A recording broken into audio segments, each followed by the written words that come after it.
안녕하십니까, 권파강입니다.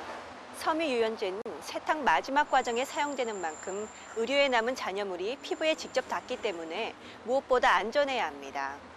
이에 천연 섬유유연제 만드는 법이 화제인데요. 생수에 베이킹소다와 구연산, 식초나 레몬즙을 넣고 잘 저어주면 된다고 합니다. 옷을 잘 관리해 오래도록 입는 것도 자원을 절약하고 환경을 보호하는 일이니 실천해보시면 좋을 것 같습니다. 오늘의 TVK 뉴스 시작하겠습니다. 피터 가렛 교육부 장관이 한국어 교육 지원을 계속하겠다는 원칙적인 입장을 재차 밝혔습니다. 당초 주 호주 한국 대사관은 한국어가 아시아 세계의 백서에서 4대 주요 아시아 언어에 포함되지 않은 것에 대한 실망감을 전달하며 지속적인 지원 확대를 요청한 바 있습니다. 이에 대한 답신으로 가렛 장관은 호주에 있어 한국은 전략적으로 매우 중요한 국가이므로 언어 학교 지원, 장학제도, 아시아 교육재단 등을 통해 한국어 교육을 적극 지원해왔고 앞으로도 이러한 지원을 지속할 것이라고 전했습니다. 현재 대사관 측은 호주와 한국 간 친선협회 의원들을 대상으로 한국어를 주요 언어에 포함시키기 위한 서한을 주 호주 대사 명의로 발송할 준비를 하고 있으며 연방정부 및 주정부로의 광범위한 로비를 전개하고 있다고 밝혔습니다. 또한 계속해서 한인 동포 사회가 유기적으로 협조해 줄 것을 당부했습니다. 호주 달러 강세로 인해 기업의 영업이익이 줄고 소비자 물가 인상 요인 등의 부정적인 여파가 거세져 세입이 크게 하락할 전망입니다. 웨인 스완 재무부 장관은 호주 달러의 고환율로 인해 지난해 10월 말부터 75억 불의 세입이 증발했다고 밝혔습니다. 스완 장관은 교역 조건이 악화됐는데도 불구하고 호주 달러는 하락하지 않는 특이한 상황이 지속되면서 기업 이윤과 물가가 직격탄을 맞고 있다며 지난해 10월 말부터 세입 하락의 경고등이 켜졌다고 설명했습니다.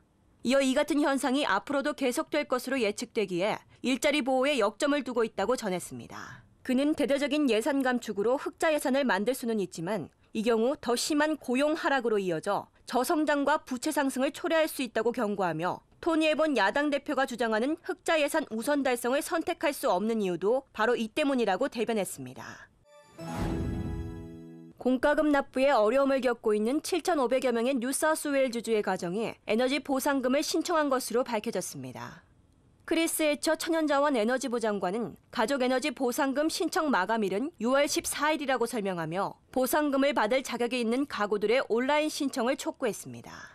가족에너지 보상금 수령 대상자는 뉴사우스웨일즈주의 거주자로서 2011년과 12년 연방정부의 가족세제 혜택 A나 B 수령자여야 하고 이동식 주택 거주자와 업체에 등록돼 있는 고객의 경우 해당됩니다.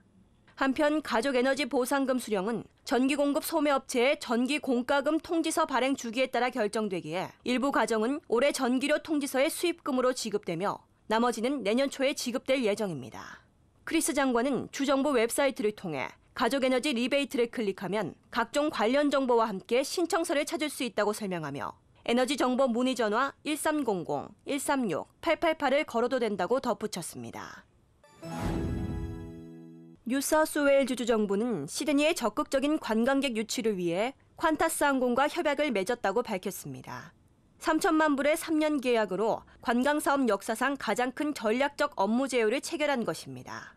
오파레주 총리는 지난 2010년 관광사업으로 300억 불의 이익을 창출했다고 밝히며 오는 2020년까지 2배의 수익 창출을 끌어올릴 것을 목표로 한다고 설명했습니다.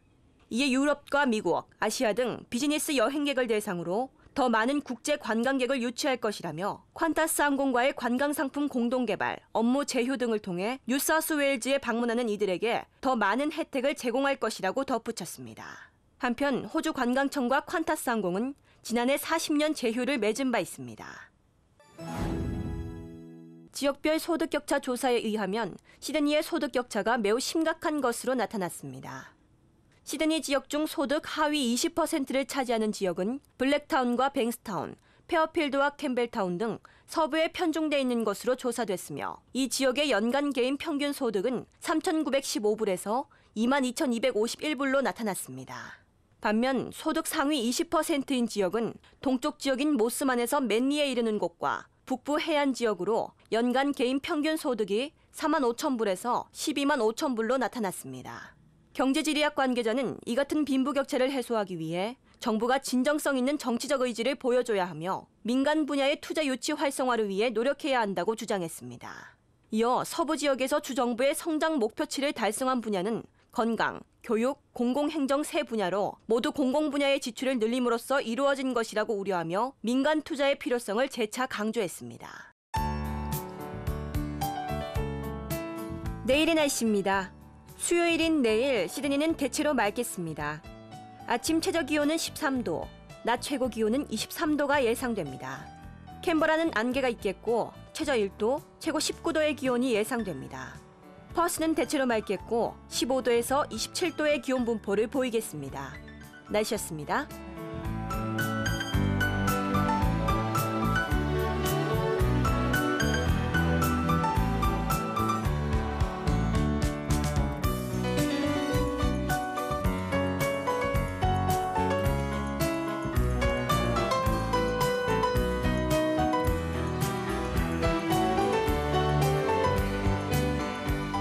나침반은 떨리면서도 끊임없이 옳은 방향을 잡습니다. 지금의 불안과 혼란 역시 옳은 방향을 잡기 위한 흔들림이 아닐까요? 내일은 더욱 좋은 일만 가득하시기 바라면서 오늘의 TVK 뉴스 모두 마치겠습니다. 고맙습니다.